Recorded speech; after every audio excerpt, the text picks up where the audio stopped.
जान से भी प्यारा मुझको मेरा दिल है, इसके बिना एक पल भी जीना मुश्किल है। हो जान से भी प्यारा मुझको मेरा दिल है, इसके बिना एक पल भी जीना मुश्किल है। तौबा मेरी तौबा क्या दर्द है, दर्द बरा बेदर्द है। तौबा मेरी तौबा क्या दर्द है, दर्द बरा बेदर्द है। कभी मुझको हंसाए कभी मुझको रुलाए, कोई जाए जरा ढूंढ के लाए। न जाने कहाँ दिल खो गया, न जाने कहाँ दिल खो गया। मुझे नींद न आए, नींद न आए, नींद न आए। मुझे चैन न आए, चैन न आए, चैन न आए।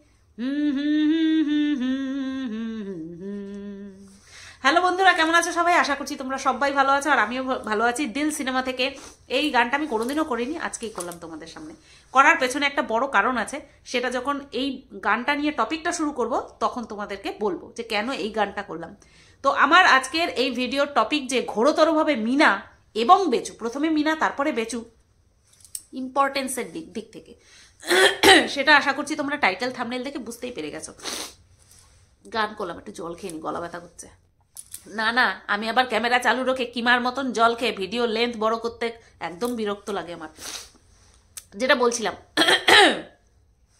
ইম্পর্টেন্সের দিক থেকে মিনা আর টপিকের দিক থেকে দুজনেই আছে, বেচু এবং মিনা। তো চলো প্রথমে বেচুকে নিয়ে কথা শুরু করি।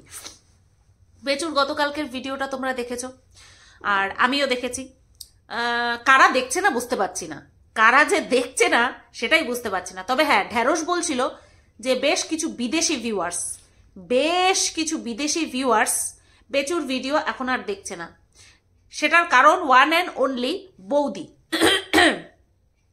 কারণ বেচুকে অধিক পরিমাণে লোক সাপোর্ট করেছিল মিনাকে ছেড়ে দিয়ে উচিত শিক্ষা দেওয়ার জন্য, যে মিনাকে যে এইভাবে হ্যারাস করছে সেই কারণে বেশ কিছু বিদেশি ভিউয়ার্স খুব খুশি হয়ে বেচুকে সাপোর্ট করেছিল। যার মানে কথা, যার যেই বিষয়ে কথা বেচু তার প্রত্যেকটা ভিডিওতে বলতো যে এত সাপোর্ট করছো তোমরা, সত্যি আমি ভীষণ পরিমাণে ভগবানের আশীর্বাদ রয়েছে যে তোমাদের মতন ভিউয়ার্স আমি পেয়েছি। এখন কিন্তু বেচুর মুখ থেকে আর সেই সব কথা বের হয় না। বেচু এতই পয়া লক্ষ্মীমন্ত বউ নিয়ে এসেছে, বউ না সরি বান্ধবী, বৌদি কি বলেছে, বান্ধবী, বন্ধু হয় তো বান্ধবী, এমন লক্ষ্মীবন্ত বান্ধবী জোগাড় করেছে যে যার সঙ্গে যোগসূত্র রয়েছে সেটা ভালো মতন প্রুফ হয়ে গেছে বলেই বেশ কিছু বিদেশি ভিউয়ার্সরা বেচুকে জাস্ট দুধের মধ্যে থেকে মাছিকে যেমন ছেঁকে ফেলে দেয় ঠিক সেরকমভাবে একদম ফেলে দিয়েছে, ছুঁড়ে ফেলে দিয়েছে। তার জন্যই বেচুর ভিউজ আর হয় না। কিন্তু আমাদের তো এরকম কন্ট্রোভার্সিয়াল টপিক তো লাগবেই, তার জন্যই বেচুকে দেখি। তো সেই হিসেবেই বেচুকে এখনো দেখছি, দেখে যাব যতদিন না পর্যন্ত এই ব্যবস্থাটা সুরাহা হয়। আর এই ব্যবস্থাটার সুরাহা হতে অনেক সময় লাগবে, তাই না? তো একটা কথা শুনলাম যে বেচুর উপরে নাকি 20খানা কেস রয়েছে। মানে ডান পাশ বাম পাশ ওপর নিচ সবকিছু ঘুরিয়ে ভাবলাম যে একটা মানুষ তার ইহজীবনে 20খানা কেস খেয়েছে, সাধারণ একটা ঘরের ছেলে হয়ে, সাধারণ একটা লোক হয়ে, মানুষ হয়ে 20খানা কেস খেয়েছে। আচ্ছা ঠিক আছে, সেই 20খানা কেস কি বিভিন্ন লোকে দিয়েছে? না, একজনই দিয়েছে। সে কে? সরি সে কে? সে হলো তার বউ, অর্থাৎ আমাদের পরিচিত মিনা। মিনা, তুই নাকি 20খানা কেস দিয়েছিস তোর অবলা স্বামীটার নামে। কিরে, অবলা স্বামীর নামে নাকি 20টা কেস দিয়ে? তোকে তো স্বয়ং ভগবানও ক্ষমা করবে না রে, স্বয়ং ভগবানও তোকে ক্ষমা করবে না যে তুই তোর স্বামীর উপরে তুই 20টা কেস দিয়েছিস। ভাবো বন্ধুরা, ম্যান্ডি বলে না, নেই করে 50 বার বমি হয়েছে, নেই করে 20 বার পটি করেছি, এরকম বলে নাই যে নেই করে তারপরে আন্তাবরি একটা সংখ্যা বলে দেয়। এই ক্ষেত্রেও ঠিক সেরকমটা মনে হচ্ছে না? তোমাদের মনে হয় যে একটা মানুষ শুধুমাত্র এই সংসার ভাঙার কারণে আরেকটা মানুষের উপরে, মানে একজন পার্টনার তার পার্টনারের উপরে 20খানা কেস দিতে পারে। আমাদের সামনে কয়টা কেসের কথা এসেছে প্রমাণ সহ, এক হচ্ছে 498A, আর হচ্ছে এই বাচ্চা সংক্রান্ত। হ্যাঁ, এই দুটো বিষয় নিয়ে কেস করেছে, মিনা কেস করেছে বলে আমরা জানি। তাহলে কোথায় দুটো আর দুইয়ের পাশে শূন্য বসিয়ে 20টা কেস করা হয়েছে বলে আমাদেরকে বলা হচ্ছে? আমরা তো আর জানি না, তার জন্য বলতেও পারবো না। কিন্তু আজ পর্যন্ত মিনা যেই কেস সংক্রান্ত যা যা কথা বলেছে তার উপরে বেস করে আমরা জানি যে দুটো কেস করেছে, একটা হচ্ছে 498 আর একটা হচ্ছে বাচ্চা সংক্রান্ত। তো এই তো দুটো কেস হয়, 20টা কেস কি করে হয় সত্যি বলছি আমার জানা নেই, আমি তো আর লিগ্যাল প্রসেসের মধ্যে ঢুকে নেই, তাই আমি বলতে পারলাম না। 20টা কেস, তো 20টা কেস যে চলছে, তাহলে বেচুর যে কি অবস্থা তাই আমি ভাবছি। তোমাদের কার কার মনে হয় যে 20টা কেস মিনা করেছে? তোমরা একটুখানি কমেন্ট করো। হ্যাঁ, আমি একটুখানি তোমাদের কমেন্ট দেখতে চাই যে তোমরা মানো কি না মানো, মেনেছো, বিশ্বাস করেছো কি করনি যে বেচুর নামে মিনা 20টা কেস করেছে? 20টা কেস করতে গেলে কত পয়সার দরকার হয় তোমরা একটুখানি ইমাজিন করো তো। একটা কেস কোর্টে তুলতে গেলেই তার পেছনে কত পয়সা যায়, তারপরে উকিলের ফিজ রয়েছে। বাবারে বাবা, বলে বেচুর উপরে নাকি 20খানা কেস রয়েছে।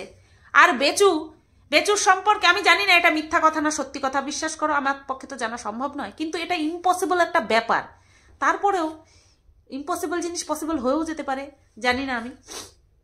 কিন্তু এর আগে এরকম কিমা অঝরে অঝরে অঝরে অঝরে মিথ্যা কথা বলেছে, আর সেই মিথ্যে কথাগুলোকে কন্টেন্ট হিসেবে বেছে নিয়ে বেচুও কিন্তু বারবার টপিক আমাদের সামনে তুলে দিয়েছে বা কন্টেন্ট করেছে, ঠিক আছে।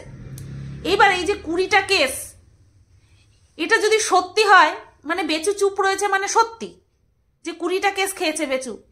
আর যদি সত্যি না হয় না, তাহলে বেচুর এসে বলা উচিত যে না না 20টা কেস না, আমার আপাতত আমি এই কটা কেস করেছি আর আমার উপরে এই কটা কেস হয়েছে। নতুবা 20টা কেস হয়? আমি শুনে তাহলে কি 20টা কেস, জানি না কি হয়েছে না হয়েছে। যাই হোক, দেখা যাবে, কোনো না কোনো এক সময় তো ডিসক্লোজ হবেই, তাই না? তো যেটা বলছিলাম যে বেচু এত লক্ষ্মীবন্ত বউ এনেছে ঘরে যে বেচুর ভিউয়ার্সরা বেচুকে ছেড়ে চলে গেছে, তাতে কি? একটা মেয়ে কি তার জন্য ভালো ঘর, ভালো বর, গাড়ি বাড়ি এসব কি চাইতে পারে না? তো বৌদির এখানে কোনো দোষ আমি দেখছি না, না বেচুরও কোনো দোষ নেই। বেচু অভুক্ত অবস্থায় ছিল বলে ওর দালাল দিদিগুলোই তো দাবি করে যে কতদিন আর ধৈর্য ধরে রাখবে। কিমা তো বলেই দিল পুরুষরা হলো কুকুরের জাত, কিমা একবার বলেছিল। তো সেখান থেকে বৌদিকে পেয়েছে, স্লিম অ্যান্ড ট্রিম, 40 বছর বয়সেও পিম্পল হয় মুখে, হ্যাঁ, নিজেকে ফিট রেখেছে, কি জানো, আরে পতলি কামড়িয়া মোর। তা এরকম জিনিস, এরকম একটা জিনিস বেচু পেয়েছে, সে কি ছেড়ে দিতে পারে? পারেনি, সেও পারেনি, সেও বান্ধবী বানিয়ে নিয়েছে, উল্টো পাল্টা কিছু ভাববে না, বান্ধবী বানিয়ে নিয়েছে। তো সেই কারণে বেচুকে ছেড়ে চলে গেছে সবাই, তাতে বেচুর ঘন্টা ফারাক পাড়তা হয়। কিন্তু একটা কথা ভাবো তো, যেই দাড়ি বেচু রেখেছে সেই দাড়ি রাখলে পরে ছেলেরা রাখে কিসের জন্য? এই টাইপের দাড়ি, বিয়ার্ড যাকে বলে, হ্যান্ডসাম হাঙ্ক দেখানোর জন্য এই টাইপের লুক রাখে। কিন্তু বেচুকে দেখে মনে হচ্ছে ও দিনকে দিন দেবদাস হয়ে যাচ্ছে, মনে হচ্ছে ওর কিছু নেই, ওর সব লুটপাট হয়ে গেছে, এরকম একটা মনে হচ্ছে বেচুকে দেখে, জানি না কেন। এবার বেচুর ভিডিওতে কি দেখলাম? বেচুর বাড়ির সবার শরীর খারাপ, শুধুমাত্র বেচু বাদ দিয়ে। আবার বেচু বলছে আমি ভেতর থেকে কি সুস্থ আছি? কেন বেচু ভেতর থেকে কেন সুস্থ নেই? যা চেয়েছিলে বজরংবলীর কৃপায় তাই পেয়েছো। বউকে বাড়ি ছাড়া করতে চেয়েছিলে, বউ বাড়ি ছাড়া হয়ে গেছে। বৌদিকে ঢোকাতে, মানে বৌদিকে বৌদিকে বান্ধবী পাতাতে চেয়েছিলে, বৌদি বান্ধবী পাতিয়ে তোমার নাম একেবারে পদবী সহ উল্লেখ করে সবাইকে জানান দিচ্ছে যে তোমরা দুজন হলে একে অপরের বেস্টেস্ট ফ্রেন্ড, BFF, তাই তো বলে best friend for ever, BFF তোমরা একে অপরের। তাহলে ছেলে তোমার কাছেই রয়েছে, তাহলে তোমার কষ্ট কিসের? এই যে তুমি বললে যে ভেতরের কষ্ট, ভেতরটা তো আর কাউকে দেখানো যায় না, না? তারপরে আবার বলছো ডিপেন্ডেন্ট থাকতে হবে, এই ইন্ডিপেন্ডেন্ট হতে হবে, কারোর উপর ডিপেন্ড করলে চলবে না। হ্যাঁ, কারোর উপর ডিপেন্ড করলে সে একেবারে সরি, কারোর উপর ডিপেন্ডেন্ট হলেই কেউ তোমাকে করে দিয়ে চলে যাবে। এগুলো কি কথাবার্তা? সব কিছুই তো তোমার কাছে রয়েছে, গাড়ি আছে, বাড়ি আছে, জমি জায়গা আছে, ইউটিউব না থাকলেও তোমার কোনো ফারাক পড়বে না। তারপরে তোমার বাবা মায়ের চ্যানেল রয়েছে, সবাই মিলে ইনকাম করছো। তাহলে তোমার কষ্টটা কোথায় ভাই? কষ্ট কোথায় তোমার, তাই না? আচ্ছা, এই তো গেল। তারপরে আসলো কি শরীর খারাপের কথা। বাচ্চাটার তো ঘোরতর ঠান্ডা লেগেছে, আর বাচ্চার সেবা শুশ্রূষা করতে গিয়ে নাকি মায়েরও ঠান্ডা লেগেছে। দেখো, আমি প্রচণ্ড পরিমাণে সাবধানে চলি, তারপরেও আমার প্রবলেম হচ্ছে, ঠান্ডা লেগেছে, কাশি হচ্ছে, জ্বর হয়েছে। তো এই ওয়েদার চেঞ্জিংয়ের সময়, আর বিশেষ করে ধপ করে 1 জানুয়ারির দিন থেকে ঠান্ডা পড়ে গেছে, তো প্রত্যেকটা মানুষের, প্রায় মানুষ, প্রত্যেকটা না, প্রায় মানুষেরই শরীর খারাপ, এটা ভীষণ পরিমাণে অবভিয়াস। কিন্তু কথা হচ্ছে শরীর খারাপ হলে পরে তাকে যে একটা নিয়ম মেনে চলতে হয়, সেই নিয়মগুলো মানা হচ্ছে কিনা সেটাই হচ্ছে দেখার বিষয়। বেচু পেতেছে পিকনিক, বেচুর বাড়িতে পিকনিক যেন প্রত্যেক দিন আমাদের শৌচকর্ম করতে যাওয়ার মতো। হ্যাঁ, আমরা যেমন প্রত্যেক দিন নিয়ম করে শৌচালয়ে যাই, বেচুর বাড়িতে নিয়ম করে মানে দুদিন পর পর পিকনিক। ও পিকনিকের মান ইজ্জত বলে আর কিছু রাখলো না, আর প্রত্যেক দিন বলে একটা ধামাকাদার পিকনিক, একটা ধামাকাদার, মনে হয় যেন বোম ফাটবে ওদের পিকনিকে। হ্যাঁ, বেচু এমন করে বলে যে একটা ধামাকাদার জমজমাট পিকনিক, এমন করে বলে যেন একটা বোম ফাটবে ওদের পিকনিকে।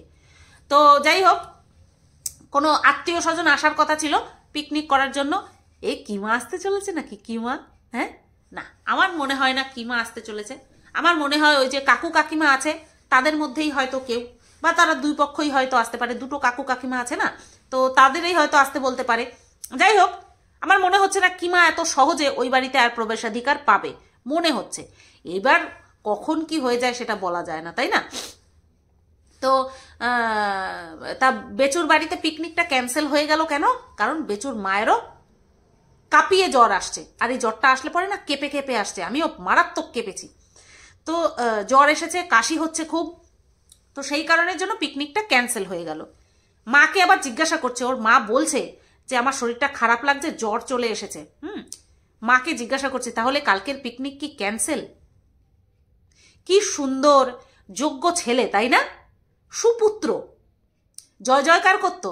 আজ থেকে 1 বছর আগে দর্শকরা জয় জয়কার করতো, আহারে কি সুন্দর ছেলে, এরকম ছেলে যেন প্রত্যেকটা বাবা মা পায়, এরকম সুপুত্র যেন প্রত্যেকটা ঘরে ঘরে জন্ম নেয়। আমিও তখন বলতাম সত্যি সত্যি এদের ঘরের সন্তানগুলিও যেন বেচুর মতনই হয়, তাহলে বুঝতে পারবে কয়টা ধান থেকে কয়টা চাল হয়। মাকে জিজ্ঞাসা করছে তাহলে কি কালকের পিকনিকটা ক্যান্সেল? মানে পিকনিক হলে পরেই মা আছে, মা সারাটা দিন খাটাখাটনি করবে, সারা ঘর বাড়ি সামলাবে, ঝাড় দেওয়া মোছা সমস্তটা করবে, তারপরে পিকনিকটাও মাই অ্যারেঞ্জ করবে, মানে ওই রান্না বান্না সব মাই করবে। কি গুণধর ছেলে! হ্যাঁ, এত খোঁজাখুঁজির পর ছেলের জন্য টিচার পেয়ে গেল, কিন্তু মায়ের জন্য একটা হেল্পিং হ্যান্ড পেল না, তাই না? সবাই দেখলাম লিখেছে যে তোমার মায়ের এবার রেস্টের প্রয়োজন, তোমার মায়ের শরীর আগে না তোমার পিকনিকটা আগে। অবভিয়াসলি বেচুর কাছে পিকনিক আগে, কন্টেন্ট আগে। বেচু কাউকে ভালোবাসে না, বেচু কাউকে ভালোবাসে না। বাচ্চাটার ঠান্ডা আজকের থেকে লাগেনি, অনেক দিন আগের থেকে বাচ্চার ঠান্ডা লেগেছে। তারপরেও সেদিন স্কুল থেকে আসার সময় বাচ্চাটাকে আখের রস খাওয়ালো। বাচ্চা আখের রস খেতে ভালোবাসে ঠিক আছে, কিন্তু ঠান্ডার সময় আখের রসটা, তাও আবার শীতকালে, অ্যাভয়েড করতে পারতো না, খাওয়ালো। এই হচ্ছে একটা বাপের কেয়ার তার সন্তানের প্রতি। তারপরে প্রত্যেক দিন ওদের পিকনিক আছেই, লেগেই আছে প্রত্যেক দিন পিকনিক। খোলা আকাশের নিচে এই এত কুয়াশা পড়ছে, ওই বাচ্চাটাকে নিয়ে ঘুরছে ওই খোলা ছাদে। হ্যাঁ, তাতে করে বাচ্চাটার আরো জাকিয়ে ঠান্ডা লেগেছে। শোনো, ওয়েদার চেঞ্জে ঠান্ডা সবারই লাগবে, কিন্তু লাগার পরে তারপরে সেটাকে গাফিলতি করে কোনো রকম কোনো কেয়ার না করা, সেটা হচ্ছে এই যে কটাক্ষ করার কারণ, যেটা কিনা করছি। বাচ্চার ঠান্ডা লেগেছে অথচ রাত্রেবেলা, আর তার মাও মানে বেচুর মাও দেখবে ওনার হাই প্রেশার, হয়তো উনি কড়া শীতেও কিচ্ছু গায়ে দেয় না, শুধুমাত্র আঁচলটাকে জড়িয়ে রাখে। হ্যাঁ, আমিও দেখেছি, আমি এরকম দেখেছি, আমার বাপের বাড়ি এলাকাতেও এরকম দেখেছি। কনকনে শীত, শুধুমাত্র আঁচলটা জড়িয়ে আছে, ওনার ঠান্ডা লাগে না। ঠিক আছে, উনি একজন মহিলা, এই বেচুর মায়ের বয়সেই হবে উনি। তো এই যে যতই আর কি শারীরিক ভেতরকার গরম থাকুক, যার জন্য কিনা ওনার ঠান্ডা লাগে না, কিন্তু এই যে বাইরে থেকে যে কুয়াশাটা পড়ছে মাথায়, তার জন্য তো ঠান্ডা লেগে গেছে, তাহলে চলে আসলো জ্বর। মানুষের প্রোটেকশন নিয়েই মানুষের রোগ হচ্ছে, আর এরা বীর পালোয়ান সেজে শীতকালে রাত্রেবেলা খোলা ছাদের নিচে রান্না করে। কে করে ভাই? কে করে এত পিকনিক? কে করে? কারা করে? উজবুকের দল। আরেকটা বিষয়, যখন গরমকাল ছিল তখন বেচু কি বলতো, যে মা আর বাচ্চা শোবে হচ্ছে তোমার শীত পড়লে ওপরে এসে শোবে। কোথায়? শীত তো পড়েছে, বেচু শুচ্ছে উপরে, আর মা আর ছেলে তো নিচেই শুচ্ছে। কেন এবার উপরে আসছে না? রান্না বান্না করছে ওপরে, সবকিছু টেনে টুনে নিয়ে এসে, আর শুচ্ছে নিচে। এখন তো উপরে থাকতে দেওয়া যাবে না, তাই না? এখন ওপরে তাদের ভোগ করার সময়। ছেলে খুব কষ্ট করে বাড়িঘর দর করেছে না, পায়ের মাথার ঘাম পায়ে ফেলে তারপরে বাড়ি তৈরি করেছে একা নিজের দমে, তো উপর ভোগ করছে। তোমরা দেখছো, সবই তোমরা দেখছো। কতদিন সত্য চাপা থাকে না। ওর যে নিয়ত, বেচুর যে নিয়ত, সেই নিয়তটাই ওকে পুরো ডুবিয়ে মারছে। তো যাই হোক, এই তো গেল বেচুর প্রসঙ্গ। এবার আসি মিনার কাছে। এই যে একটা কথা ওই ঝুলন্ত বলেছিল, যেহেতু ঝুলন্ত ফোন করেছিল প্রথম অবস্থায় মিনাকে, যে বাড়ি চলে আসো। কেন? কারণ তার নিজের একটা ফ্যামিলি আছে, সবচেয়ে বড় কথা তার সন্তান আছে। যার সন্তান থাকে সে বুঝতে পারে সন্তানের মায়া কি। এটা অবভিয়াসলি ভীষণ বড় পরিমাণে সত্য কথা। আমার শেরুকে আমি পেট ফেলে জন্ম দিইনি, তোমরা সবাই জানো। 4,000 টাকা দিয়ে আমি কিনে এনেছিলাম, অ্যাডপ্ট করেছিলাম। বাস্তব সত্যি কথা, শুনতে হয়তো কেমন লাগে, কিন্তু আমি ওকে অ্যাডপ্ট করেছি, 4,000 টাকা দিয়ে নিয়ে এসেছিলাম। আজকে ওর একটা শ্বাস ভারী হলে পরে আমার শ্বাস আটকে যায়, এরকম মনে হয়। লোমগুলো বড় হয়েছে, পোকা এসে ডিম পেড়ে যায়। প্রত্যেক দিন 2 বেলা 3 বেলা করে সার্চ করি সারা বডি, কোনো জায়গায় কোনো ডিম নেই তো ফুটে। ওর গায়ের মধ্যে একটা পোকা জন্ম নিলে পরে ব্যাস সারা গা ভরে যাবে। একটা পোকা দেখলে পরে আমার রাতের ঘুম উড়ে যায়, এরকম ফিলিংস আসে। সেখানে ওইটুকু একটা দুধের শিশু, 3.25 বছর বয়স, তার কাছে, একটা মানুষের কাছে তার মা বাবার প্রয়োজনীয়তা কোনোদিনও শেষ হয় না।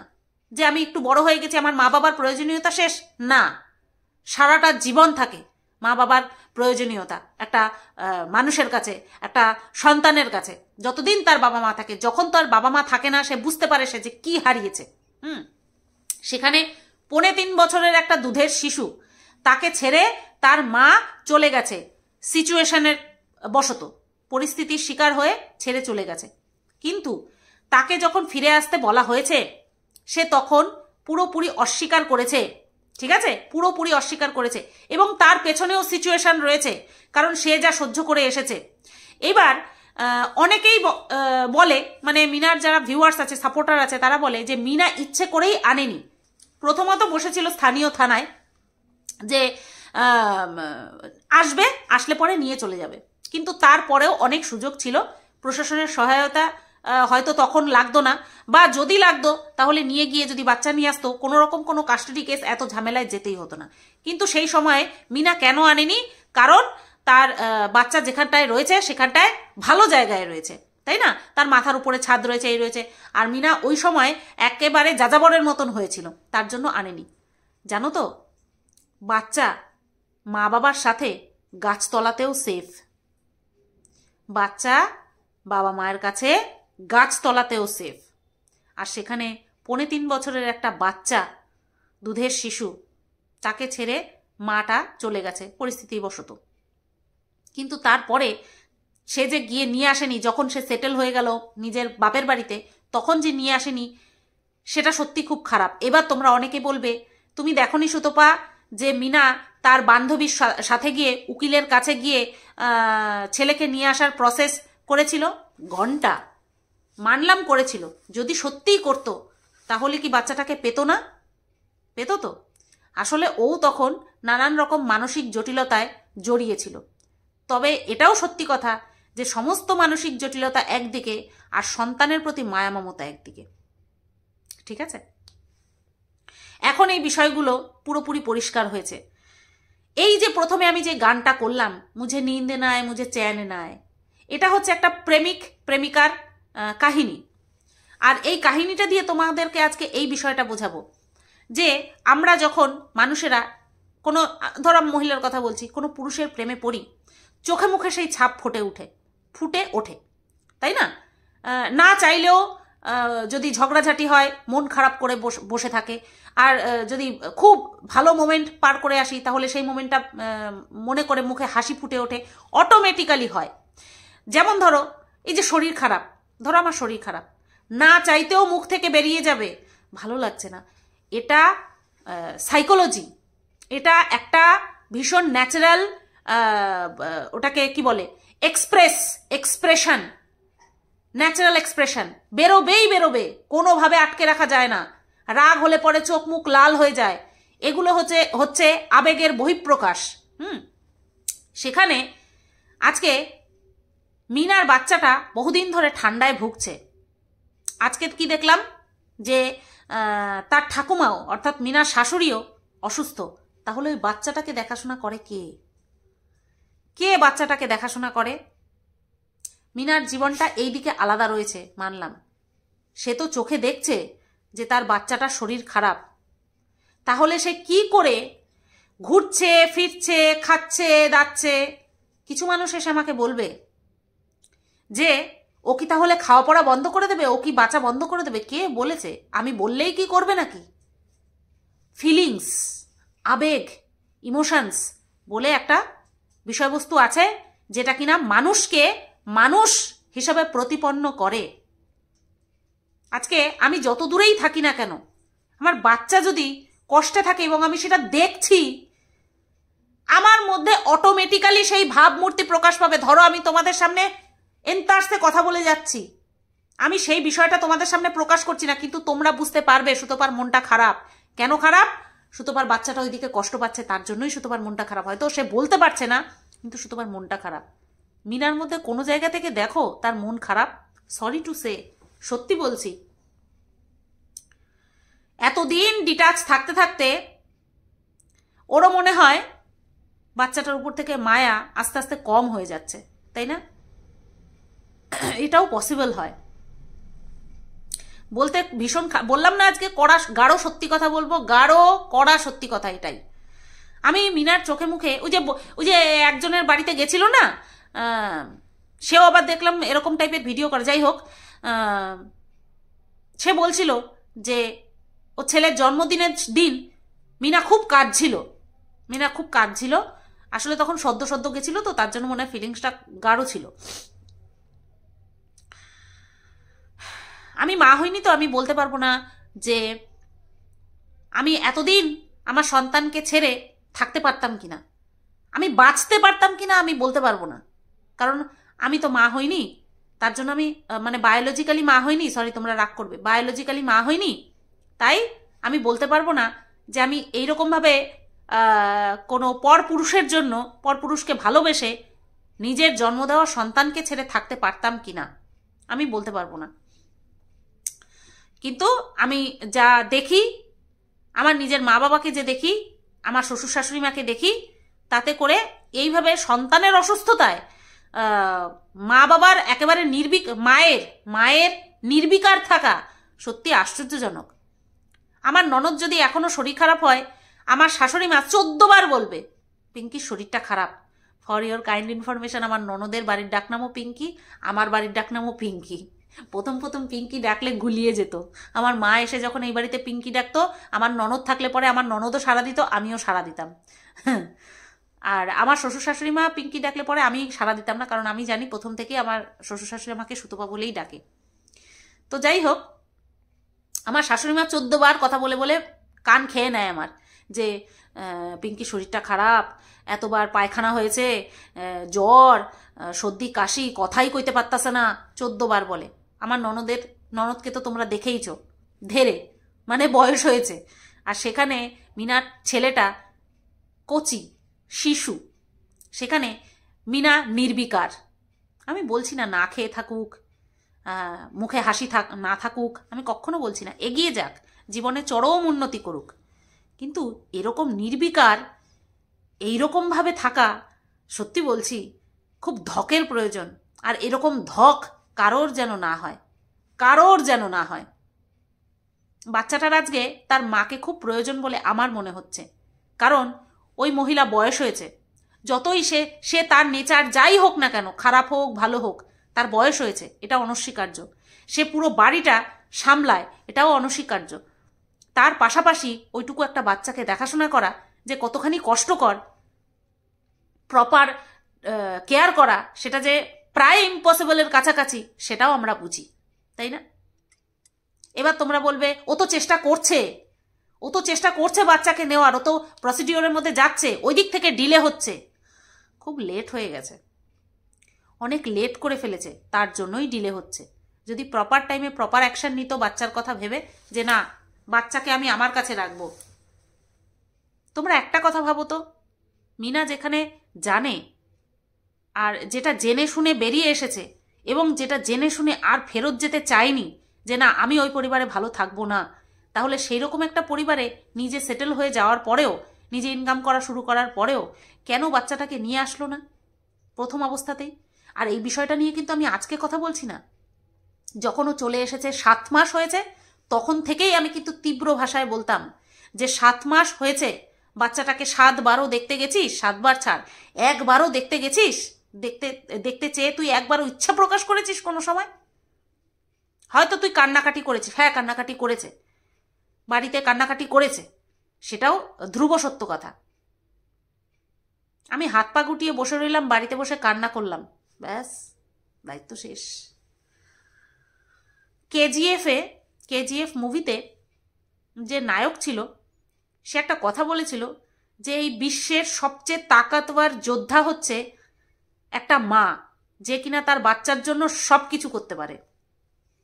কলিযুগে সেই ধারণা, মানে বইটা হয়েছে, মুভিটা হয়েছে কলিযুগে, তা হলেও বহু ব্যতিক্রমী উদাহরণ আমরা পেয়েছি, তাই না? তো চলো, আজকের আমার এই ভিডিও অনেকের কাছে খারাপ লাগলেও আমি কড়া সত্যি কথা বলেছি। নির্বিকার, মিনা নির্বিকার। তোমরা ভাবো না, তোমাদের সন্তানের যদি একটু কিছু হয় তোমাদের কিরকম কষ্ট হয়? সেই সন্তান কি কাছে থাকলে পরেই সেই কষ্ট হয়? দূরে থাকলে সেই কষ্ট হয় না? আরো বেশি হয়, আরো বেশি টেনশন হয়, আরো বেশি চিন্তা হয়।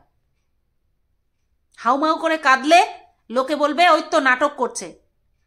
মানুষের বলা দিয়ে যদি আমি আমার মমতাকে বেঁধে রাখতে পারি, আমি আমার মমতাকে যদি মানুষের কটাক্ষ করার কারণে বেঁধে রাখতে পারি, তাহলে সেই মমতা মমতাই নয়, মমতা তো বাঁধ ভাঙা হয়, তাই না? কে কি বললো না বললো ঘন্টা ফারাক পড়তা হয়, আমি তো তাই জানি। মানুষের বাচ্চাকে তো সবাই পছন্দ করে, চার পেয়ে পোষ্যগুলোকে কিন্তু সবাই পছন্দ করে না, আর এতে আমি কাউকে দোষারোপও করতে পারবো না। অনেকে আছে দেখে দৌড়ে আসে, একটুখানি ধরবো। আর এখনকার দিনে এই স্ট্রিট ডগ বলো বা যে কোনো পোষ্যের প্রতি মানুষের ইমোশনসটা আরও বেশি করে জাগছে, যেটা কিনা ভালো জিনিস।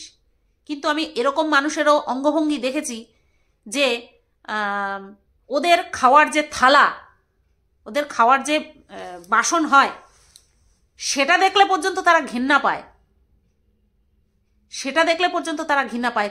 সো হোয়াট, তোমার ঘৃণা তুমি তোমার পকেটে পুরে রাখো। আমি আমার বাচ্চাকে পয় পরিষ্কার রাখি, মুহূর্তে খাইয়ে সেই মুহূর্তে আমি আমার ছেলের বাসন, আলাদা সাবান, আলাদা স্কচ ব্রাইট সব কিছু আছে, সেটা দিয়ে মেজে একদম ঝকাঝক চকাঝক করে রাখি, তাই না? তাই আমার মমতা আমার কাছে, তোমার ঘৃণা তুমি তোমার কাছে রাখো, চলো ফোটো। এটাই বোঝাতে চাইছি। মানুষে কি বলবে না বলবে সেই ভেবে আমি আমার কষ্টটাকে চেপে রাখবো? আর এমনভাবে চেপে রাখবো যাতে করে মানুষ বলতে পারে তুমি কি পাষাণ, তোমার বাচ্চা ওইদিকে অসুস্থ আর তুমি দিব্যি নেচে খেয়ে গেয়ে বেড়াচ্ছ তোমার বৌদিদেরকে নিয়ে, তাই না? জানি এই কথাগুলো বলে ওর মধ্যে কোনো কিছু পরিবর্তন করা যাবে না, কারণ একটা ব্যাপার আছে, বাঁধন ছাড়া গরুর মধ্যে লাগাম কষা খুব কঠিন বিষয়। ঠিক আছে, চলো সবাই ভালো থেকো, সুস্থ থেকো, যার যা মতামত আছে সব দিয়ে যাও, আমি বুঝি। টাটা।